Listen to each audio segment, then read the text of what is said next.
are at the top of one of the mountains surrounding the Wadi Musa, which is about 500 feet below us. And this is what they call a high place, one of dozens of high places here in Petra. You note that we've got a couple of obelisks here behind us, and those obelisks actually in our minds, because we've come from Egypt where those are, put in temples as a way that we can connect to the gods. Well, here they think they might be the same type of thing, because on the high places, as in many places in the Middle East and around the world, is where we honor the gods, or where we honor the Lord. And so this might be why they are here.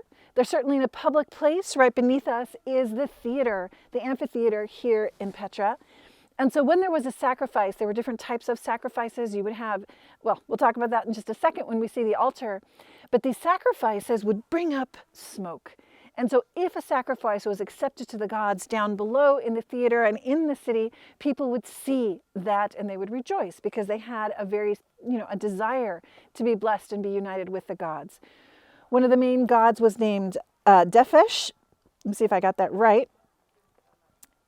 He is the main god here, Dusharda. And then there was another god here named Al-Utsa, who was a female god. And she's an important figure because even in the Arabian Peninsula, she was an idol, or she was a goddess that was worshipped. And as you know, this whole area, the Arabian Peninsula, the people who were there, the Bedouins came up here, the people who would wander the deserts, right? They came up here, and they're the ones that first settled here. And the Nabateans, who were so apt businessmen, hosting the caravans and taxing them and all of these things, they came from that area. So this was a goddess that was worshipped even through the time of Islam. Just before Islam came, they even said that there was a place down in Medina where there was this black square stone that was dedicated to her. And so in the Quran, they even had to get rid of that to really focus on the one God, which is very interesting.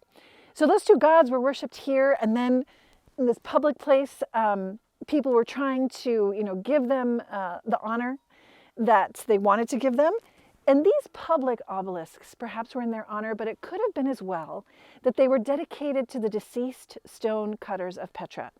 Now that we've seen how beautiful the facades are and the great work that they've done, you can imagine how important they were to the society. So when they would pass away, they would want to honor them with what they call the nefesh. The nefesh here is how they call obelisks in this area. And that's because a Semitic word, which actually is nefes, which is NPS, that's a word that means life or person or soul. So perhaps it was to intercede for those that had died. Perhaps it was to pray for the living. But the theory that it was dedicated to the stone cutters who had given their lives for this beautiful city is very possible. Because you can imagine, just like the rest of Petra, this was a big mountain that was cut away. This wasn't built up. The mountain used to be as high as this nefesh was. So it was left here on purpose as this public testimony to those people or to the gods. So what I would like to do now is to take you up further behind us, on a mountain behind us, where just a few more steps higher, we'll see the actual place of sacrifice and discuss the Fifth Commandment. So follow me.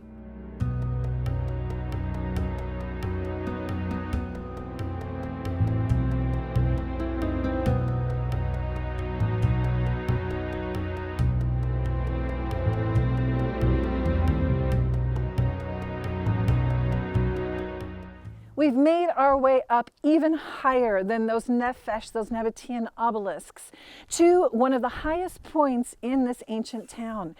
And you can tell immediately that this was a place of sacrifice. You have the steps right here to what looks like an altar area. And then we have a place here, which is a rounded area, probably for non-bloody sacrifices. In fact, they say that up here there was a number of things, including the sacrificial practice, religious practice of animals, and that would be bloodletting. In here you could probably give incense, so you would have frankincense going up in prayer. And in front of me is a very large section. It's a rectangular section cut into the rock. It has different drainage areas, and so if you're going to have a sacrifice, if you're going to bloodlet an animal, and you have water here, and you combine that blood with the water, and what happens in the ritual is it would go into the water system of Petra.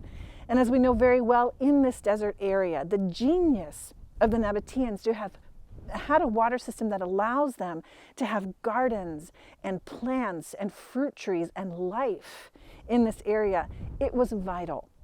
So when you're going to offer something to the Lord and you have this sacrifice to him mixed with what is vital, with what is life-giving, you understand why they built this complex, this high place to honor the Lord. So if you were a priest coming up here and you have the sacrifice right in here, what exactly is going on? Well, let me just tell you that besides just the frankincense and the animal sacrifices, they would certainly have libations. And that means you pour out, maybe wine or maybe other oils or something very important for the people, and you offer it instead to the Lord. But people often ask here, could you lay a child here? Could you lay a human being here? Was human sacrifice part of the Nabatean practice? Well, in Petra, they really don't know, but what they do know for sure is from a 2nd century philosopher he wrote. His name is Porphyrius, and he says this: a boy's throat was cut annually at the Nabatean town of Dunat. And where is that? It's about 200 miles away from this place, and also at another Nabatean city called Hegra in the Arabian interior. They found an inscription that says this explicitly: Abd Wa'ad, priest of Wad, and his son Salim have consecrated the young man Salim to be immolated to Dehugabat. So what is this? An immolation, that is a sacrifice of this boy. Their double happiness, it says, because he was consecrated and sacrificed. So if such sacrifices took place in Petra, the high place, this high place, would surely have been at least where that would have happened. So the Nabatean religion incorporated ritual exposure as well.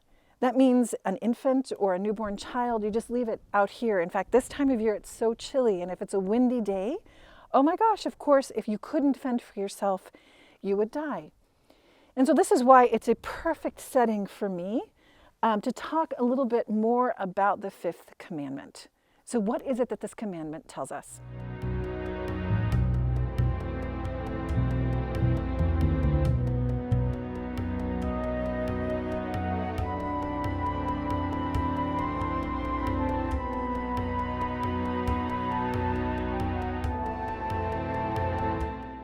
The ancient Israelites came through the desert. This was, as we've spoken about, the place of Edom. They were not given the permission to come through here, even though Moses asked for the okay. They had to go around to the desert of the Arava, where we have done some reflections on what they lived. They're trying to bring the 10 Commandments into their lives to become the people of the covenant and to root out what they lived in many places like this that worshipped idols. It's that whole pedagogy of learning what it means to be in covenant with the Lord. So the 5th commandment is a very important commandment. It goes against a lot of the things that were common in the ancient world in terms of human sacrifice. Very clearly, it says in Exodus and in Deuteronomy, you shall not kill. And then the Lord continues on with this when he is on the Sermon on the Mount and says, you have heard that it was said to men of old, you shall not kill, and whoever kills shall be liable to judgment. But I say to you that everyone who is angry with his brother shall be liable to judgment. And so this is the Lord bringing us to that eternal covenant with, Father, with the Trinity, and reminding us the basic principle that life is sacred. Whenever people think about philosophically, reflect on life or on moral life, this is actually one of those principles that is really a universal. When you read about the cultures that had human sacrifice, especially the sacrifice of young children, like to the god Moloch, when they would not only bash their heads but also burn them to this god, especially their firstborn, there was something inside of those mothers, of those fathers, and even of society in general, which said, there's something not quite right about that. God is working in the heart, as it says in the Bible. He is there writing the law on our hearts, especially after the Lord came. But this principle needed to be underlined because of everything that was around and in the ancient world. The Lord is helping us to understand how sacred life is. Why is that? Well, because from the beginning, it involves the creative act of God. Even if I wanted to, I couldn't give life. There's always something that goes beyond our power. And there's another dimension to that, though. If it comes from Him, that means there is a special relationship between us and God because we've been given life. And so that's sort of the underlining point. It's life, but it's also relationship. And with that comes the reality that our end, like what is the objective, what is the end of mankind? What's in Him? Because that's where life came from. And so the Lord is the Lord of life from the beginning to the very end. And we can see this as a witness throughout history, actually. If we go back to the very beginning, that first covenant that we spoke about, Adam and Eve, their sons, Cain and Abel, the first thing that happened after the fall, almost, in terms of relationship, was the presence of anger and the presence of envy. And that's why this further explanation that Jesus gives actually gives us an understanding of why murder can happen, what is going on in terms of this relationship that's been broken. And this was from the very beginning of human history. In that sense, man becomes enemy to man. One person is against the other. And this is totally contrary to who we are. Fratricide was the very first grave sin that happened after the fall. In fact, the Lord Himself says, "What have you done? The voice of your brother's blood is crying to me from the ground. And now you are cursed from the ground, which has opened its mouth to receive your brother's blood from your hand." That comes directly from Genesis. And so God reiterates how sacred life is. He actually says in Genesis 9, "Your lifeblood, for your lifeblood I will surely require a reckoning. Whoever sheds the blood of man, by man shall his blood be shed, for God made man in His own image." The sacredness of this comes because we have a relationship with Him, and our life comes from Him. In fact, I think it's interesting, even in Leviticus, this was something that came straight to Moses and the ancient Israelites. Blood was always considered a sacred sign of life. Very clearly, even people who did not know the one God, it's a sacred sign of life mixed with the water system here. So the scripture continues to specify this in the Fifth Commandment. From Exodus 23, it says, "Do not slay the innocent and the righteous." So what can we draw from this? Well, clearly, deliberate murder of an innocent person is gravely contrary to their dignity, to my dignity, the one who slays, and to the one, of course, who dies, the dignity of a human person and the holiness of the Creator. Now, when the Lord was talking about anger and envy when He was on the Sermon on the Mount, He actually goes even further. He asks His followers, His disciples, to turn the other cheek. Because if we have to root out all of these enemies, all of the turning away from the covenant, that means that, anger and envy is something that we have to work on. Turning that other cheek, loving our enemies. Now, it's a challenge. If we can all think of people that, I don't know if we consider them enemies as such, but people who have hurt us. It's like, do we really want to turn another cheek? Is it really that easy to truly, truly love them, which means sacrificing for them, not criticizing, helping, giving? That's not easy. And that's how we can, just root this out of our own hearts. In fact, you have to think about what He did in His own life when in the Garden of Gethsemane, remember, Peter took out the sword to defend Christ when He was being betrayed. And He said, "Put your sword back in your scabbard." He didn't defend Himself. He did not. So that brings us to a question regarding this commandment that always comes up. What about self-defense? Is that legitimate? Well, just to review probably what we all know, the prohibition against the murder of the innocent is not an exception, right? It's not an exception to intentional killing. Not at all. But the moral law says the act of self-defense can have a double effect. The preservation of one's own life, which is the first thing that's just natural within us. God made us this way. And the killing of an aggressor. The one is intended and the other is not. See, there's a difference there, but this type of specification helps us so much because it brings us into the covenant relationship. So it is legitimate to insist on respecting one's own right to life. I can defend myself. So defending our life is not, we're not guilty of murder in that way. And even if we have to deal the aggressor a lethal blow, right? So that is legitimate. I think we know that. But what's interesting is, again, these subtleties. We shouldn't do more than is necessary, We can't take more force or use more force than is really necessary for that. So this also comes to an important point when we pray for those who are in charge of us, authority in our civil society. We need to pray for them. That type of burden is huge. They need to be filled with a moral sense in their lives because there is a grave duty for one who is responsible for the lives of others. How do you protect them from an aggressor? How do you defend them according to the common good? They have the right to use arms, of course, to repel aggression. I think all of us are thinking of wars that are happening right now around the world. That's a right. It doesn't go against killing human life. But you can't do it intentionally and to kill the innocent. We all have just a sense of, they call that war crimes, right? They call it war crimes. But defense, of course, is fine. But what's really important is to curb the spread of just a lack of valuing human life in general. Now, I think it's really interesting that for the Catholics, Pope Francis himself said that capital punishment is something that is no longer allowed ever.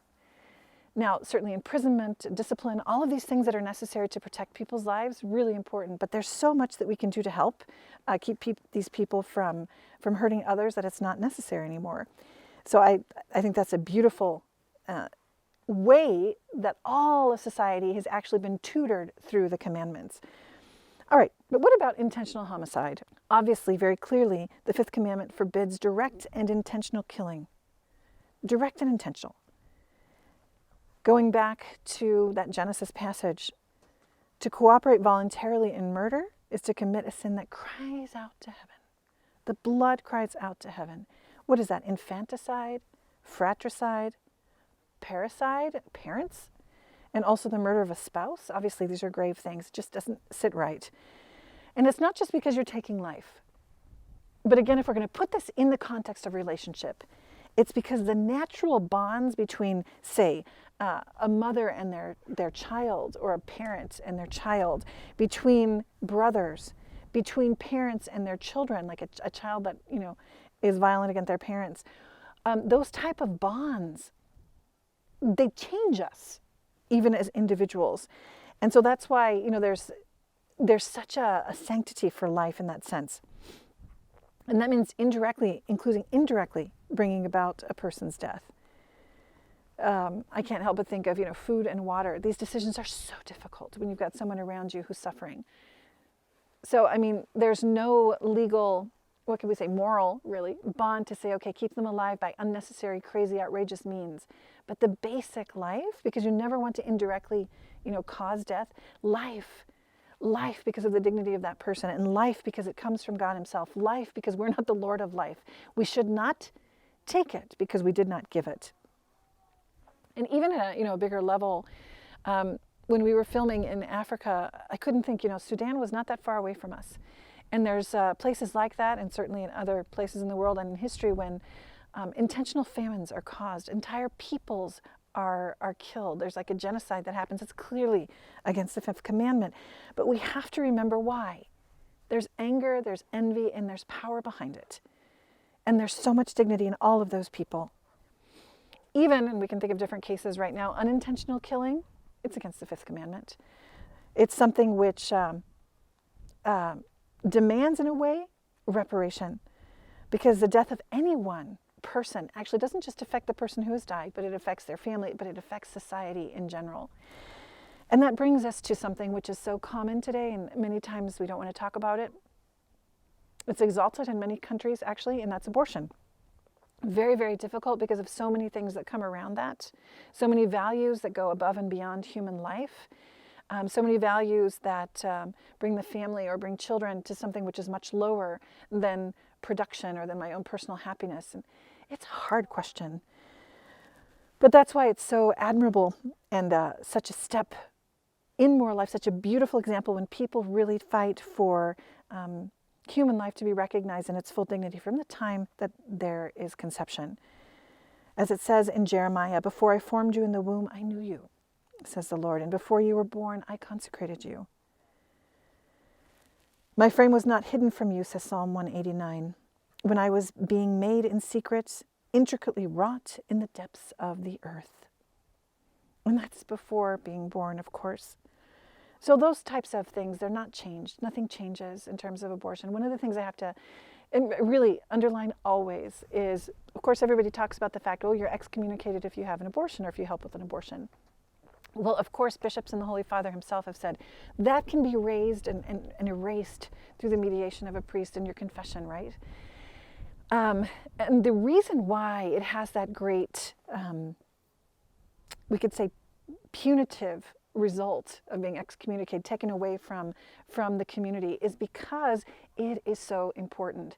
You know, killing somebody that you can see, that's one thing. But when you can't see a child in the womb, there has to be an underlining that that is a life and that is dignified and that is important. So everything we can do to help praise motherhood and family and child, the beauty of children. You know, I had the opportunity to meet Saint John Paul II many times. And I think many of you know the story that when he, before he was born, his mother was told that her life would be in danger if she ever had any more children. And so you think about what the world would have been like without his birth, or the birth of many children. It's like a lot of people who, with an understanding that we do have to care for the environment and be good stewards of creation, say less people the better. And one says, well, we have to be stewards, but who is been given the gift of understanding how to be good protectors of the earth, to invent wonderful things to actually not only protect the environment, but help people to flourish, help animals to flourish. All of these things come from human beings. There's nothing greater. That's why he was the pinnacle of creation before the Lord rested. This is the basis of this commandment, the beauty of the human person, the beauty of, in that sense, the right to life. I just want to mention a couple of other things before we finish here. Certainly euthanasia is something which it's the same whether just before the child is born or when somebody is suffering, when their lives are diminished or weakened, or the handicapped, kids with Down syndrome. Ask any parents that have those children in their lives. They teach them about love. They're within the context of God's providence. And so taking their lives or making it, putting an end to their existence, it's just morally unacceptable. Even an act of omission, which by itself or by intention causes death in order to eliminate suffering, that constitutes murder. And it's a real error of judgment. Sometimes our judgment can be clouded by the difficulty it is for someone that we love, or if we see someone that we love suffering. It's a grave error of judgment. So the last thing I want to mention here, of course, is a really difficult topic. I know some people who have gone through this, and that is suicide. And it goes against this moral principle that we all have, that our life is valuable and we take care of ourselves first and foremost. Many times when that happens, it's because there's a spiritual, psychological difficulty, a depression. And so we just have to ask ourselves as society, what are we doing to help people value themselves, to value their own lives? This is part of this commandment because it goes beyond just not doing something, you know? And of course they're not damned. We always say, what's the difference between, or the time between they jump off the bridge and they hit the water, whatever. There's so much mercy there. And so it's really hard sometimes for people to think, where are they going to end up? Are they going to end up in God's embrace? Well, he loves the weak more than anyone. But again, we have to go back and say, what are we doing to help? And I remember probably about, what was it now? 5 or 6 years ago, there was this program on television directed straight toward young people of different ways that you could take your life. I can't remember the title of it, but that combines not only this taking of a life and planting the curiosity of suicide or playing with death. It takes away the sanctity and the dignity of life, but it also is such a bad example. It's like having that millstone around the neck of anybody who gives that to or has this as an example for young people. Okay, really clear commandment. not so clear back in the ancient world, and I would say not so clear in many cases in the world of today. But if we made our way all the way up here on this today to bring you to see this altar and to see how they mingled this blood sacrifice, even if it was animals probably mostly up on this altar, it reminds us of this universal dignity of human life, of life in general. And we'll continue talking about some of the implications of living this commandment as we continue with our reflections here in the desert. And so if you want to pull out your Decalogue, we'll talk about some of the reflections that you want to make. And I think just the main one is, how am I in my own life, in my own family, underlining and promoting human life, the dignity of human life, the beauty of life, the beauty of children, the beauty of family, the beauty and the dignity, even in a certain sense, of suffering and what can come from that. Do I really believe that life itself is something that brings me not only a relation to my Creator, but also to so many other people, and therefore it should be protected? Is this something that the Lord wants me to grow in during this Lent? So with that, let's all place those intentions for so many people who are in peril in the world of today into His hands. And just know that from this really chilly place today, our whole team has been praying for each and every one of you. And we hope you can join us again tomorrow on this pilgrimage of freedom. And God bless you.